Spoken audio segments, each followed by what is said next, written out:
The purpose of this video is to show a waterproofing system or underdeck waterproofing system that we developed in case you would like to do something on your own sometime. What I want to do is talk about the reasons we did this, the construction, the materials, the cost, and the performance of the overall system.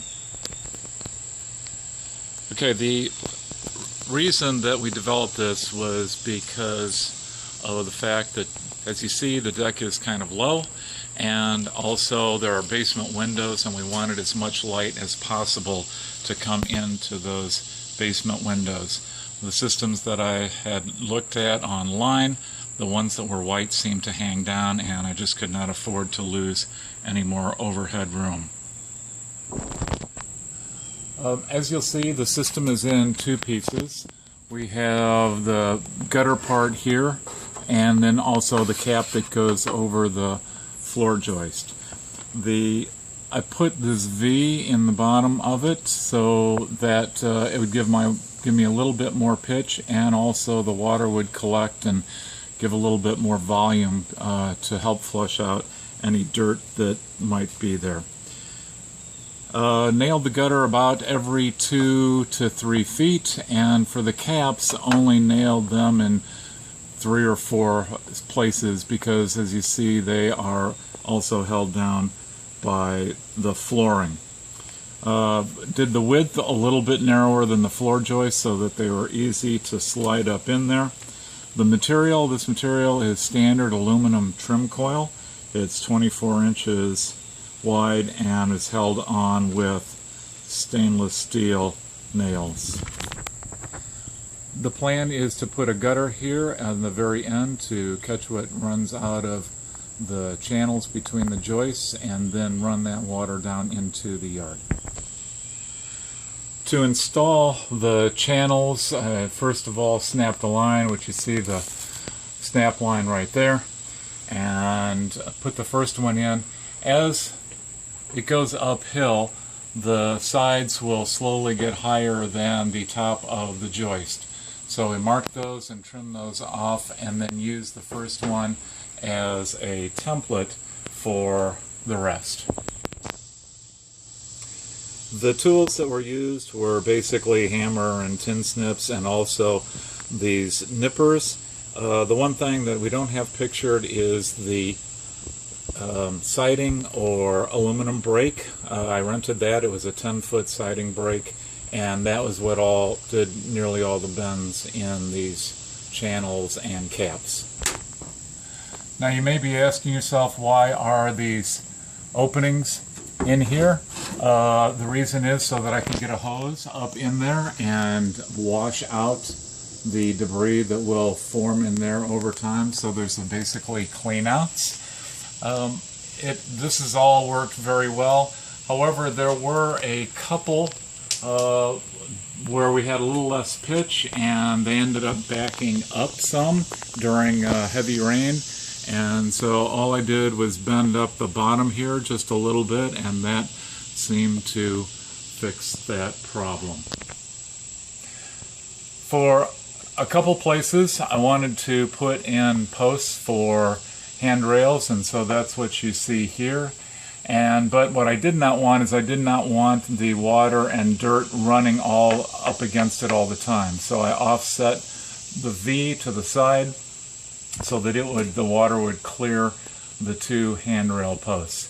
But there still is an opening for a clean out also.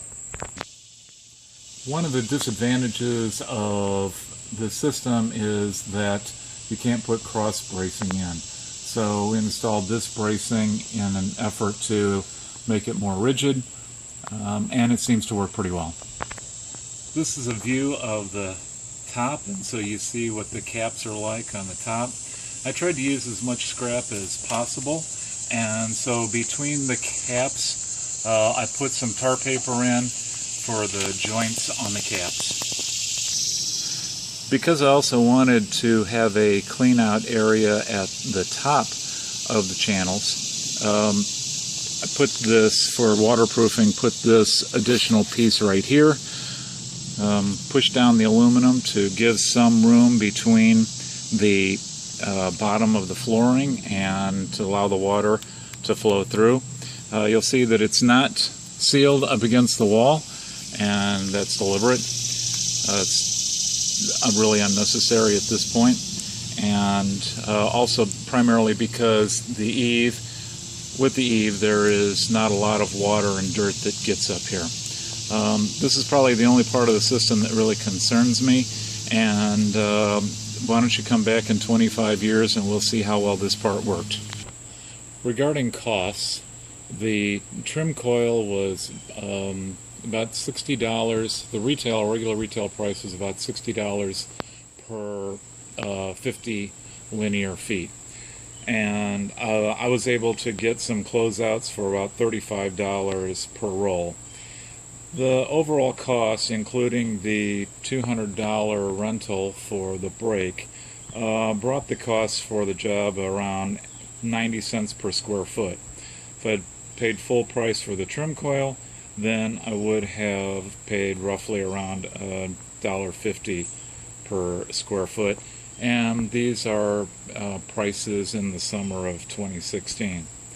The amount of time was it took about two inexperienced people with large-scale aluminum jobs, put it that way, about 3.5 to 4 days to do about 400 square feet.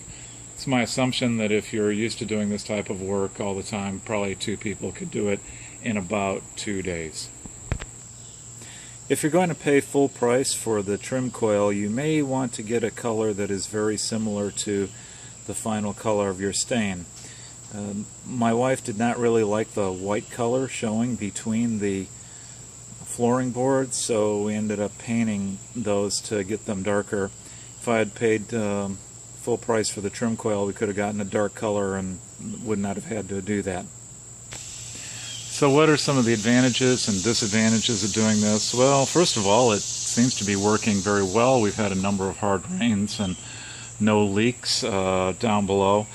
The system is very light, and so does not add a lot of weight to the deck.